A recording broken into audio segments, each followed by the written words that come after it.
Ribuan barang bukti botol miras berbagai merek hasil sitaan di sejumlah tempat hiburan malam di Mataram disita.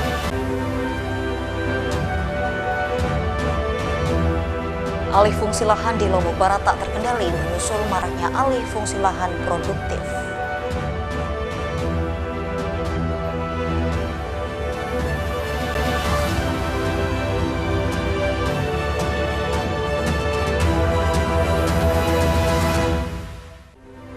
Assalamualaikum warahmatullahi wabarakatuh pemirsa, kembali iNews NTB menjumpai Anda tentunya seputar informasi menarik dan juga penting di Nusa Tenggara Barat akan kami hadirkan untuk Anda. Bersama saya Rengganis, berikut iNews NTB.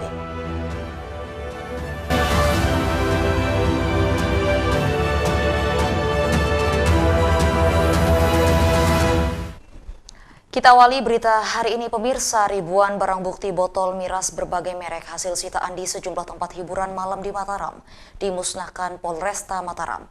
Pemusnahan barang bukti miras ini untuk menciptakan suasana Kamtipmas jelang pemilihan tahun 2024. Pemusnahan barang bukti ribuan botol miras beralkohol berbagai merek ini dilakukan di lapangan Mapolresta Mataram.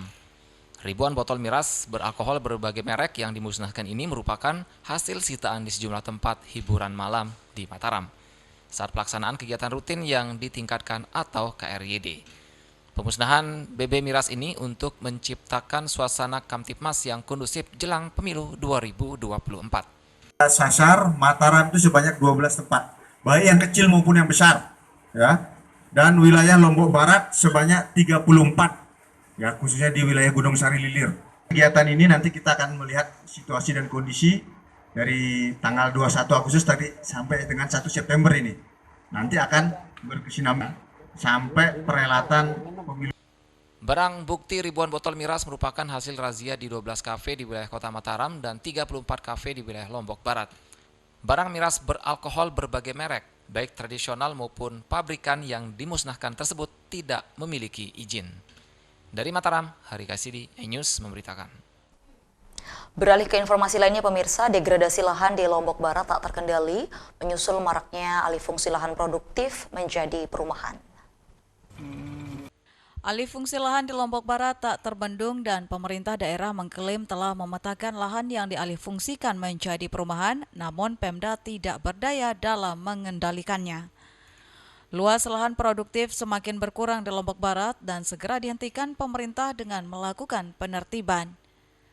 Pasalnya Kabupaten Lombok Barat sebagai daerah penyangga pangan khususnya Kota Mataram sehingga Pemkab terus berupaya dalam meningkatkan lahan pangan yang berkelanjutan. Namun satu sisi pembangunan perumahan kian merajalela karena sangat dibutuhkan oleh masyarakat. Selain itu perlu adanya kelayakan lahan secara teknis yang direkomendasikan dinas adalah lahan yang kurang produktif sehingga ketahanan pangan daerah bisa terjamin keberlanjutannya. Sekda Lombok Barat meminta agar para pengembang perumahan memperhatikan dampak negatif dari alih fungsi lahan pertanian yang subur yang dijadikan permukiman. Itu kan dari teman-teman di TKPD juga sudah memperhitungkan di mana posisi rumah subsidi, mana yang non subsidi harus dibangun. Saya kira teman-teman juga sudah memperhitungkan itu, bukan kita mengarah ke arah sana, tidak. Oleh karena itu nanti kan bisa dicek rekomendasi yang dikeluarkan tidak semuanya mengarah ke subsidi, tidak demikian.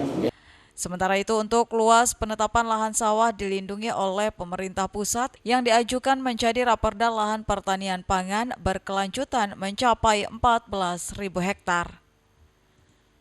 Dari Lombok Barat, Muzakir, iNews melaporkan.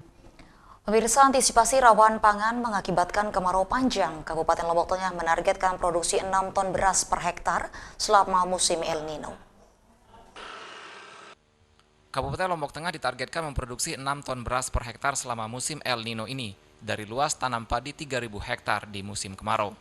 Secara nasional, dari target tanam padi seluas 500 hektar, 3.000 diantaranya di wilayah Lombok Tengah selama El Nino, yakni untuk periode bulan Agustus hingga September. Penanaman padi di musim kemarau merupakan langkah mengantisipasi rawan pangan. Sementara di Lombok Tengah ditargetkan cukup luas lantaran dipilih sebagai salah satu wilayah penyangga pangan. Penanaman padi di Lombok Tengah akan dilakukan di sejumlah wilayah yang memiliki sumber mata air pada musim ini. Di antaranya Kecamatan Pringgerate, Batu Kliang Utara, Kopang, dan sebagian wilayah Jonggat dan Praya. Musim El Nino ini, kalau di dalam tiap pertanian itu, kita hitung bulan Agustus September, target tanam padi itu 500.000 hektar secara nasional. Nah, dari 500.000 itu, Lombok Tengah ditargetkan 3.000 hektar. 3.000 hektar. Musim tanam ketiga ini. Musim El Nino. El Nino. Jadi itu 3.000 hektar itu kita sudah CPCR, itu kita akan melaksanakan di beberapa kecamatan yang memiliki potensi sumber air. Selanjutnya 3.000 hektar tanaman padi pada El Nino ini akan diberikan bibit dan pupuk secara gratis oleh pemerintah pusat. Dari Lombok Tengah, Emma Widawati, iNews melaporkan. Informasi tentang pasar murah di Kabupaten Lombok Timur akan kami hadirkan sesaat lagi. Tetaplah bersama kami di iNews ETB.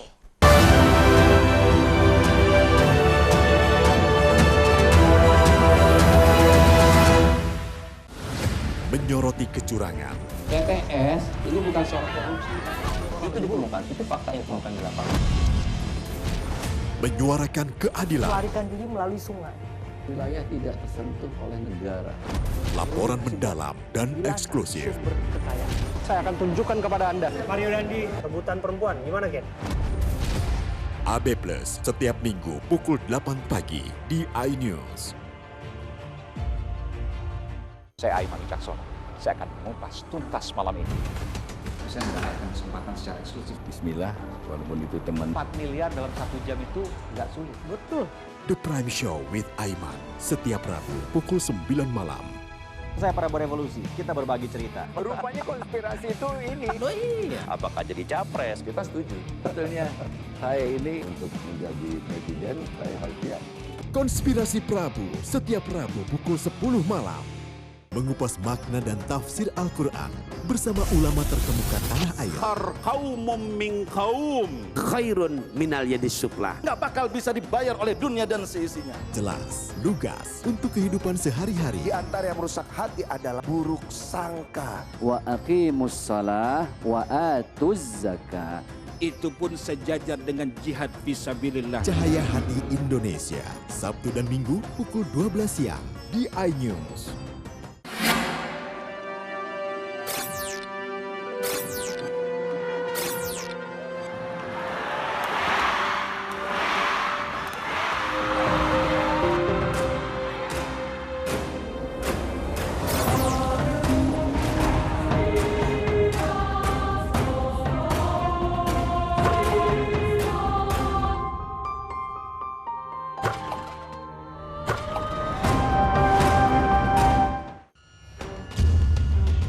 Saya menerima 27 miliar. Yang menghina saya, mencaci maki saya. Hukum di negeri ini yang kalau nggak dikawal penipuan dan ilegal berkedok rumah kasus mega korupsi dipicu terkait masalah. Jangan bilang Anda tidak tahu karena kami sudah memberitahukannya. iNews File Sabtu dan Minggu pukul 9 pagi. Selamat datang di iNews Today. Lengkapi pagi Anda dengan update informasi terkini. Apa penyebabnya? Apakah karena aspal ruas jalan ini ambles membentuk lubang? Boleh nggak sih dikasih senjata? Tidak boleh. Saya punya di bawah supervisor. Kita akan langsung bergabung bersama Giselia Nur Rahmat. Sejumlah bahan pokok mulai mengalami kenaikan. iNews Today setiap Senin sampai Jumat pukul 10 pagi di iNews. Enak, bikin mata kita melek dan rasanya mantap. Temani weekendmu bersama program kuliner spesial. Kalaparan, eksplor gokil wisata kuliner. Hidden Gem, tempat makan yang jarang terekspos. Food Diary, mengupas sejarah kuliner dan viral. Ini enak banget. Saksikan kuliner spesial weekend, Sabtu dan Minggu, pukul 10 pagi di iNews. Hai, namaku Grini. Grini mau ajak teman-teman untuk menjaga bumi kita tercinta dari kerusakan.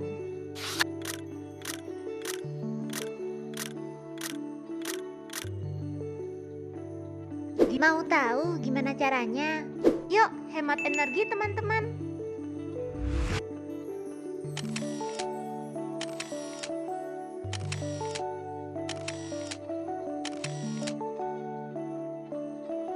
Kurangi penggunaan plastik sekali pakai. Terus mainan kita kalau udah nggak dipakai, sumbang ke teman lain yang membutuhkan. Bisa kan teman-teman? Yuk kita selamatkan bumi dari kerusakan. Untuk masa depan kita teman-teman.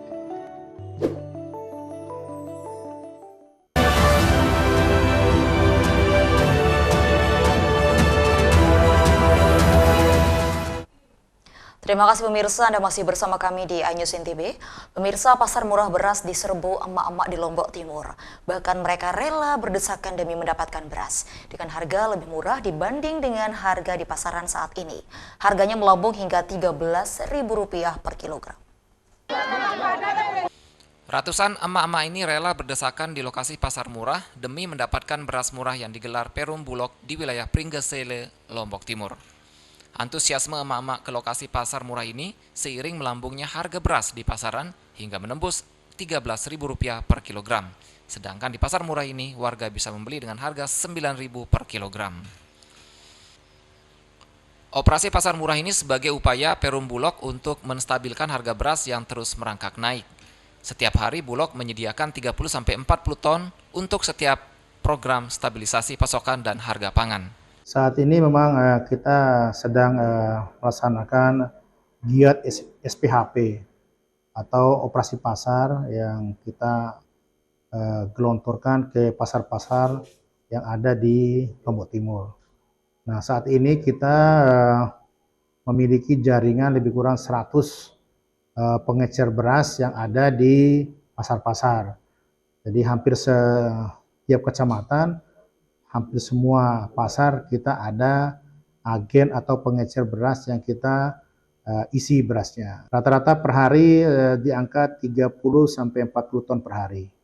Bulog Lombok Timur akan terus melakukan operasi pasar hingga beberapa hari ke depan dengan menyasar 50 titik, terutama pasar tradisional, hingga harga-harga beras kembali normal. Dari Lombok Timur, Ramli Nurawang, iNews melaporkan. Pemirsa, jelang perhelatan MotoGP Mandalika Lombok, okupansi hotel di kawasan wisata Senggigi Lombok Barat penuh pemesanan. Jelang MotoGP Mandalika 2023, okupansi hotel di kawasan Senggigi Lombok Barat full pemesanan atau bookingan. Sebanyak 2.000 kamar hotel di kawasan Senggigi di Kabupaten Lombok Barat telah dipesan oleh wisatawan yang akan menonton perhelatan balap motor internasional MotoGP tersebut. Pengelola hotel di kawasan Senggigi menuturkan semua kamar sudah dibooking oleh pemesan yang akan menonton MotoGP. Beberapa waktu ini syukur alhamdulillah membaik, tentunya juga dibarengi dengan program-program pariwisata, baik itu nasional, skala nasional maupun lokal. Tentunya dengan acara-acara lebih banyak diadakan di area Senggigi, itu bisa menjadi salah satu langkah itu supaya menumbuhkan kembali minat masyarakat tentunya ya, dari kota juga masyarakat wisatawan baik dari dalam negeri maupun luar negeri itu untuk datang ke sini. Jumlah pemesan hotel jelang MotoGP terus bertambah, namun ketersediaan kamar hotel di Lombok Barat tidak tersedia hingga homestay menjadi alternatif bagi para penonton MotoGP. Dari Lombok Barat, Muzakir, iNews melaporkan. Pemirsa, seorang warga di Kabupaten Lombok Utara membuat inovasi lem lalat buah. Dan inovasi ini diklaim dapat selamatkan petani buah dari kerugian ratusan juta rupiah. Bagaimana cara pembuatan? Dimulai dari rasa prihatinnya terhadap kerugian yang dialami petani buah, Nana Namara, seorang warga Kabupaten Lombok Utara, mencoba berinovasi membuat lem lalat buah. Pada dasarnya, bahan dasar lem tersebut menggunakan bau-bauan untuk memancing lalat buah jantan, sehingga dapat memutus siklus hidup lalat buah dan ampuh mengurangi lalat buah hingga 80%. Bahwa lalat buah itu bisa dipancing dengan ekstraktan daun-daunan seperti cengkeh dan daun-daunan yang lain. Dan kami gunakan di sini daun selasi. Nah, jadi cuman bagaimana sekarang kita ini supaya kalau yang dulu itu pakai air, karena air itu meninggalkan residu lah katakan, airnya itu tidak diganti menjadi sarang nyamuk malaria yang beratusan botol di dalam kebun coklat.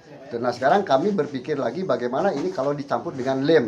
Nah, sehingga kami ini ingin memancing hama lalat jantan supaya dia bisa melekat. Nah, sekarang makanya kita membuat lem itu diformulasikan dengan ekstraktan ini. Pemerintah pun mengapresiasi karya putra daerah yang berhasil masuk 10 besar inovasi TTG di kancah nasional itu dan berupaya memberikan dukungan berupa program pengembangan yang akan disiapkan pemerintah.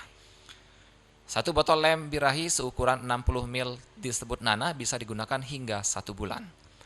Dari Lombok Utara, Rizka Anjani, iNews melaporkan. Kartu tanda anggota berasuransi dari Partai Perindo. Inilah informasi yang akan kami sampaikan sesaat lagi. Tetaplah bersama kami di iNews NTB.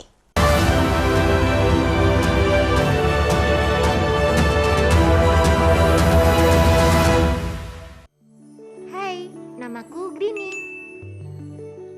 Grini mau ajak teman-teman untuk menjaga bumi kita tercinta dari kerusakan.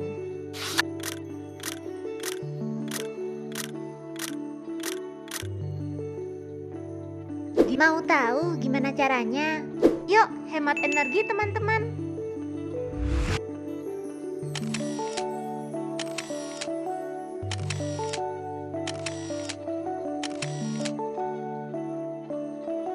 Kurangi penggunaan plastik sekali pakai.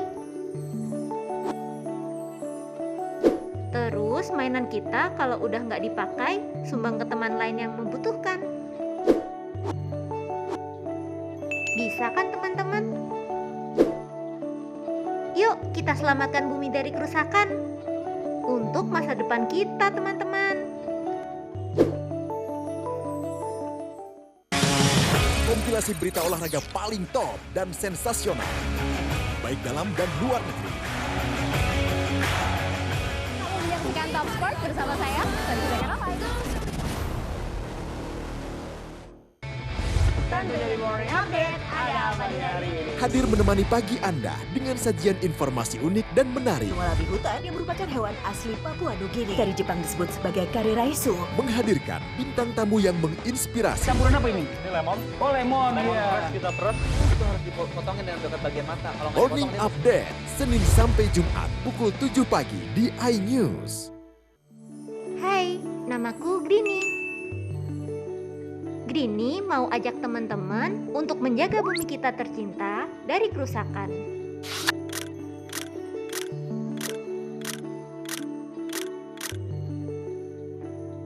Mau tahu gimana caranya? Yuk, hemat energi teman-teman.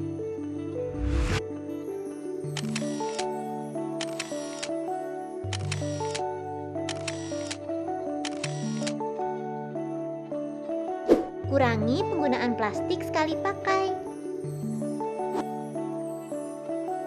Terus mainan kita kalau udah nggak dipakai, sumbang ke teman lain yang membutuhkan.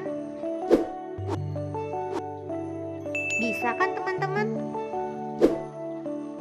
Yuk kita selamatkan bumi dari kerusakan untuk masa depan kita teman-teman.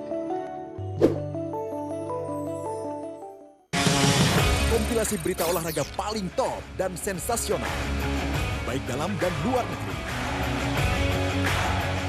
Kamu menyaksikan Top Sport bersama saya, Sanjaya Ramai.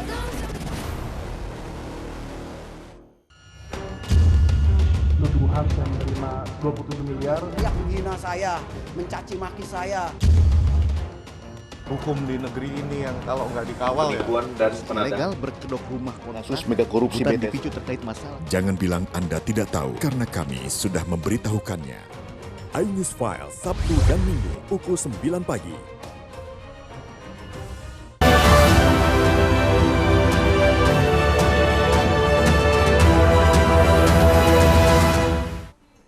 Terima kasih Anda masih bergabung bersama kami. Pemirsa, pemegang kartu tanda anggota berasuransi dari Partai Perindo di Lombok Timur, Haikal, tak menyangka bisa mengklaim KTA miliknya untuk biaya pengobatan setelah mengalami kecelakaan. Terkait tentang Sejumlah pengurus dan kader DPD Partai Perindo Lombok Timur mengunjungi rumah Haikal, pemegang KTA berasuransi Partai Perindo di Dusun Jorbat, Desa Jerowaru, Lombok Timur, Kamis sore. Para pengurus partai ini menyerahkan klaim asuransi senilai Rp300.000 kepada Haikal, anggota Partai Perindo Lombok Timur. Haikal tak menyangka bisa mengklaim KTA Partai Perindo miliknya, padahal baru bergabung dan secara resmi mengantongi KTA Partai Perindo 2 pekan lalu. Dia mengajukan klaim asuransi setelah mengalami kecelakaan saat pulang kerja. Akibatnya ia mengalami patah tulang di bagian kaki dan luka robek di jari kaki kanan. Terima kasih Pak TGB dan terima kasih Partai Perindo dan terima kasih kepada Bapak Samsudin, Caleg Dapil 2 Lombok Timur, dan terima kasih atas kunjungannya untuk datang menjenguk saya pada siang hari ini ke rumah saya. Sangat-sangat luar biasa membantu. Terima kasih. Pertama kami menerima klaim bahwa dia baru terdaftar 2 hari sebagai anggota Partai Perindo berasuransi dan dia kecelakaan, namun karena faktor biaya. Dan dalam proses 1 hari itu langsung kita proses untuk diklaimkan. Dan alhamdulillah pada hari ini ya sekitar 1,5 hari lah, 2 hari dengan hari ini sudah kita berikan. KTA berasuransi Partai Perindo sendiri merupakan bentuk aksi nyata dan komitmen untuk memberikan jaminan perlindungan sosial kepada masyarakat. Dari Lombok Timur, Ramli Nurawang, iNews melaporkan. Pemirsa, Pulau Lombok memiliki beragam kuliner, salah satunya adalah sate kuncung. Kuliner ini terbuat dari pisang dan juga dihidangkan hanya dalam acara hajatan pernikahan. Anda penasaran dengan kuliner sate kuncung? Berikut liputannya untuk Anda. Kali ini kita akan mencoba kuliner khas dari Desa Bonjeruk, Kecamatan Jonggat, Lombok Tengah, namanya sate kuncung. Mendengar kata sate pasti akan mengarah kepada makanan berbahan dasar daging sapi atau ayam. Tapi tidak dengan sate yang satu ini. Sate kuncung ini terbuat dari buah pisang jenis pisang batu atau pisang biji, sehingga disebut juga dengan sate puntik batu. Pembuatan sate kuncung sangat sederhana, berbahan dasar pisang mentah yang dimasak kemudian diiris tipis-tipis, kemudian dicampur dengan rempah-rempah serta campuran santan, sehingga membuat rasa pisang mentah terasa tidak pahit. Dalam pembuatannya biasanya sate ini bisa juga dicampur dengan daging sapi atau ayam. Dan olahan pisang yang sudah diiris tadi kemudian ditumbuk bersamaan dengan yang dibuat dari rempah-rempah. Setelah sedikit halus baru kemudian dimasukkan ke dalam daun pisang yang dibuat berbentuk mengkerucut. Kemudian dibakar di atas tungku api selama 15 menit. Sate kuncung yang biasa disebut oleh masyarakat Desa Bonjeruk itu yaitu sate puntik batu. Dulunya sate puntik batu itu disajikan di kalangan orang bangsawan terutama di Desa Bonjeruk. Dan sate puntik batu itu biasanya disajikan ketika ada acara tertentu seperti begawe. Dan sekarang kita sebagai kelompok sadar wisata yang ada di Desa Bonjeruk ini ingin mengangkat kembali sate puntik batu tersebut biar bisa dikenal lagi dan tidak dilupakan. Dalam penyajian sate ini ditempatkan di atas dulang bersama nasi putih, sayur kelor, pelecingan ayam rangkat yang diatur sedemikian rupa yang disebut dulang saji. Dalam sejarahnya, sate kuncung merupakan makanan khusus buat para bangsawan pada zaman Kedatuan Jonggat. Biasanya sate kuncung juga ditemukan saat acara-acara tertentu seperti nikahan. Dari Lombok Tengah, Herkiandi, iNews melaporkan. Pemirsa, aura kecantikan Putri Keraton menjadi pesona tersendiri yang tak pernah luntur di makan zaman. Bahkan paras cantik ala Putri Keraton ini sering menjadi tolok ukur dalam menggambarkan kesempurnaan paras perempuan. Dan berikut liputannya untuk Anda.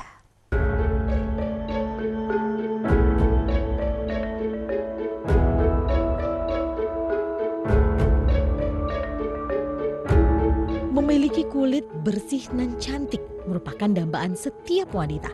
Seperti aura kecantikan Putri Keraton yang menjadikan pesona tersendiri yang tak pernah luntur dimakan zaman. Biasanya paras cantik ala Putri Keraton sering menjadi tolak ukur dalam menggambarkan kesempurnaan paras perempuan.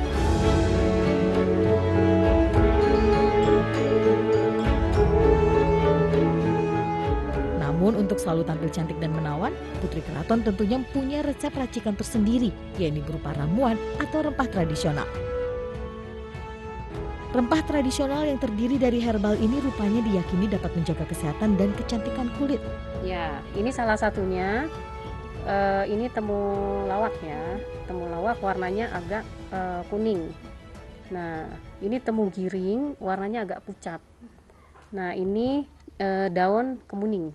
Ini daun kemuning. Jadi fungsinya temulawak ini selain mengangkat sel-sel kulit mati untuk jerawat, juga dia untuk mencerahkan. Nah, ini temu giring. Temu giring ini fungsinya untuk mencegah bau badan. Nah, ini daun kemuning pun sama untuk mencegah bau badan, juga wangi. Jadi para putri keraton itu tubuhnya itu akan selalu wangi, bersinar dan cerah. Ini rahasianya ya ternyata. Rahasia putri keraton. Lulur mangir ini biasa zaman dahulu itu dipakai untuk putri keraton. Jadi mereka para putri keraton meracik dengan sendiri, mulai dari bahan baku seperti beras, temulawak, temu giring, daun kemuning, dan jeruk. Dan mereka meracik itu untuk keperluan untuk perawatan tubuh mereka, para putri.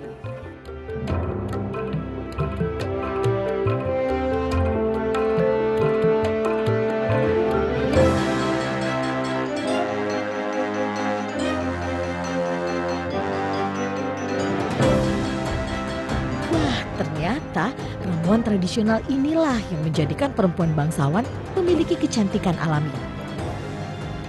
Paras cantik, harum, berkulit halus dan bersih tanpa kosmetik berlebih. Nah, apakah Anda tertarik untuk mencobanya?